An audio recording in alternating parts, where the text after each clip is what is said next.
Is this a Kobe Reincarnate?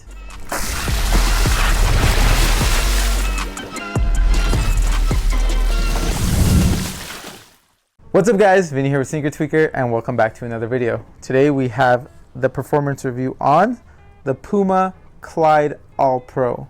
Now this shoe has been dubbed by a lot of people as a Kobe Reincarnate, and for good reason. A lot of people have played in this shoe and they compare it to the Kobe 9, which are these bad boys right here.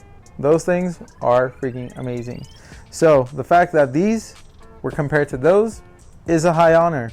And this colorway in particular, this is the coast to coast colorway, which Puma had two of them. They had the Celtics colorway, and this is obviously the Lakers colorway, which, hey, rightfully so. If it's like a Kobe shoe, it should be Kobe's team colors. I like it. Now this shoe right here, I put a lot of time into it, been able to test out pretty much every aspect of it, and I gotta say, they did not disappoint at all. It's a lot of aspects of this shoe that I love, and as always, we'll start it off with the traction. Traction pattern on this is pretty much a checkered traction pattern. You do have the pivot or the strike zone right here, which I would say is more like a bullseye, like a target, and that one, because it's so flat, it helps you pivot where you're supposed to pivot. The rest from the midfoot up is that checkered traction pattern. Most people do play on their forefeet, or from, I guess, from the midfoot up, and this thing, the traction grips like crazy. I mean, I swear this thing gets better the more and more you're playing it. I wouldn't say it's quite Kobe 9 level traction, but it's pretty damn close. Like, I was able to stop on a dime with these on the dirtiest courts, on the cleanest courts, and clearly if I can stop on the dirtiest courts, I can also stop on the cleanest courts. But not only that, these things are super durable. I personally haven't taken them outdoors, but I've played in these a lot, and it's been indoors, and you really can't see, I mean, there's somewhere, but you really can't see much of it on this shoe. I know a lot of people have taken these outdoors and played in them, and they've played in them a ton. The traction was still good to go. I mean, that's how good the rubber compound is, that's how thick it is, that's how durable it is. And Puma generally does a pretty good job of making a pretty durable rubber compound. This shoe in particular, I mean, I would say this shoe is the shoe that started their successful run. You started with this and then you went to the MB01, and then the rest is history. They have a lot of awesome shoes. You do have the second version of this, which is the All-Pro Nitro, so stay tuned for the performance review on that as well. Spoiler alert, it's a pretty awesome shoe. So with this one, the traction, like I said, was super amazing. The pattern itself, a lot of people say, and for me too, it reminds me of the Boston Celtics floor, their home court floor. It looks like this checkered pattern. The heel's pretty flat. I'm not going to say it's like anything amazing. I mean, most people, you're not really trying to stop on your heels or anything like that. You might do heel strikes, but most people, I would say, generally whenever they're trying to stop and change direction, it's usually on their forefeet. So the traction pattern and the traction is super nice, super amazing. And for those of you who do like a squeaky traction and one that provides feedback, these do have a good amount of feedback as well. So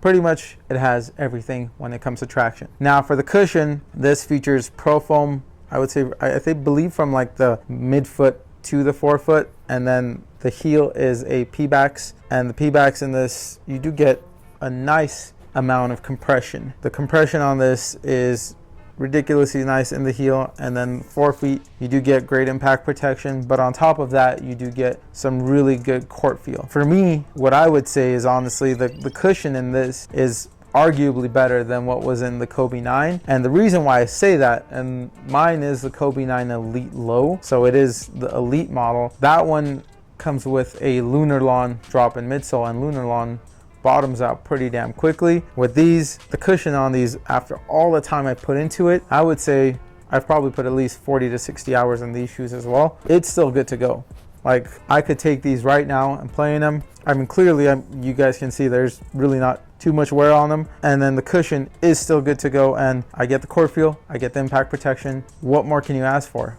And the heel, really nice compression, feels super nice. Now for the fit, a lot of people will love this, especially if you're, I guess, a wide footer or a normal footer or slightly wide footer. These wouldn't say fit snug at all. These have a good amount of room in the toe box. So if you do have slightly wide feet, normal footer, or even I would say wide feet, not crazy wide, but normally wide feet, these ones are going to be pretty accommodating. For me, with me having normal feet or slightly wide, I still have room in the toe box. My feet have some room to move, and I really don't complain about that. I mean, the socks I wear and everything really tends to fill up the rest of the room and tends to grip onto the insole pretty well. As for the fit, true to size, and you do have a good amount of room in the toe box and in the midfoot. So those of you, like I said, that have slightly wide feet are going to be good to go. I wouldn't say you necessarily have to like size up or anything like that. That's a super nice thing that Puma has done with this shoe. A lot of their newer shoes do fit. I guess the Mellow line does fit a little bit more snug.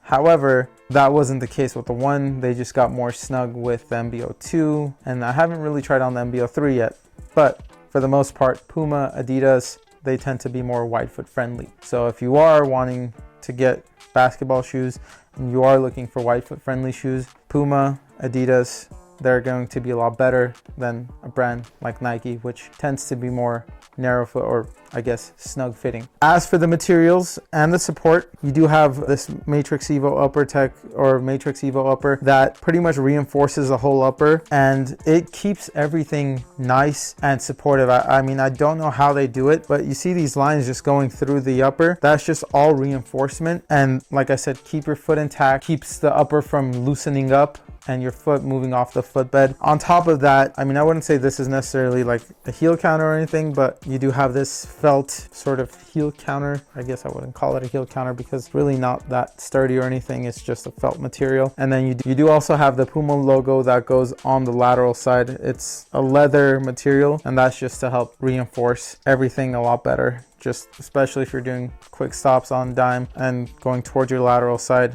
it's going to help support your foot. And then on top of that, you do also have these TPU portions on the top eyelets on the medial and the lateral side. For the support and the materials, these things are money. The tongue is also, this is more of like a jersey material, but it's a pretty puffy tongue. Tongue is pretty much going to make it so you're not getting all that lace pressure on your foot. So you can crank down on the shoes as much as you like, and I really like cranking down on my laces just to keep my foot just locked in. These things, they do a really good job of relieving lace pressure and pretty much gonna be good to go. Overall, this shoe is an amazing shoe.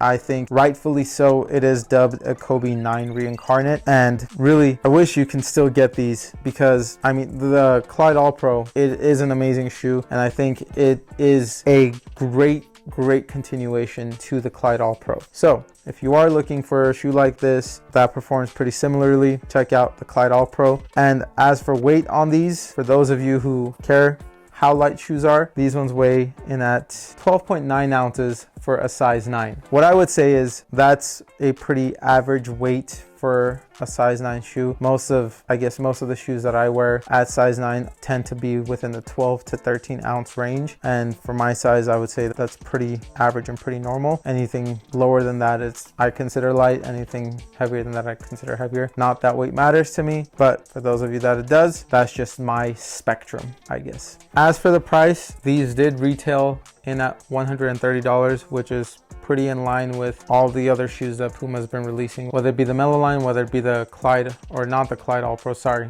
keep wanting to say Clyde All-Pro, but the All-Pro Nitro. So those are all going to be around the same price range, between the 120 to 130. Puma tends to keep their prices more modest than Nike or Adidas. So great performer, great price, and there are similar shoes available by Puma now for the same exact price. And for what you get out of the package, I think it is an awesome deal. Be on the lookout for other brands. I mean, there are so many great performers in other brands, and it's not, Nike's not the only one out there. So Puma is one of those brands that I would say pay really close attention to, because they come out with a lot of bangers. If you don't check them out, you're missing out. What more can I say? Just for before we wrap it up, for quick comparison, if you wanting to see how the Clyde All-Pro is the Reincarnate to the Nike Kobe 9, just the two of them together side by side. I mean, aesthetically they look pretty similar, but performance wise they're really similar too. This one features pretty early generation of Flyknit on the upper, whereas this one is a mesh upper. On top of that, the traction, you do have the footprint, I guess the heat wave traction pattern on the Kobe 9, which is now a pretty iconic traction pattern, and this one is a checker traction pattern. This traction pattern is goated, and both of them you do have the pivot points in order to pivot. If you're wanting to pivot, both of them have that ability, so it's not, you're not really fighting against the traction to do so. Some shoes kind of are fighting against the traction whenever you're pivoting, because especially if you're digging your foot into the ground, but these ones, they have that portion of the traction which it helps you out. Great shoes, both of them amazing. And if you guys have played in the PUMA Clyde All-Pro or the All-Pro Nitro or the Kobe 9s, let me know your experience down below. If there are any other shoes you guys would like us to review, again, comment down below. For more content like this, please like, subscribe, and follow. We'll see you guys in the next one. Peace!